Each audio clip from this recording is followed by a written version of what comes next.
my structure. Colonel Lintang, alam mo to, police station mo to.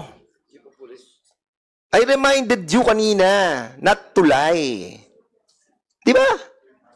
And you are protecting your men. In this kind of situation, when somebody died, you don't have to protect your men. Ha? Ang kailangan, gamitin mo yung puso at wisdom mo. But in this case, naka-impound sa inyo yan, 2 taon na, hindi mo pa rin alam? Hindi ka ba naawa doon sa mga pinatay ng ganun-ganun na lamang? Ha, Colonel Lintang? Your Honor, marami po kasi naka-impound sa... Later, Colonel Lintang. Babalikan kita.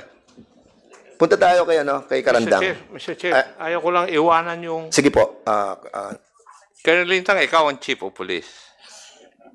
Yes, Your Honor. Doon sa mga sagot mo, ang ibig lang sabihin, hindi mo alam kung anong nangyayari doon sa command mo. Di ba?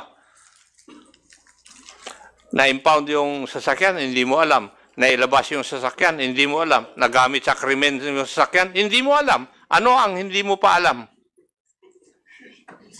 Hanamagan. Anong klase kang hepe? It's either you are lying or you do not know what is happening within your command, and therefore you're not fit to be the station commander of a PNP unit. Yun ang aking conclusion sa pagsasagot mo dito eh. Ako tuloy ang napapahiya, iho.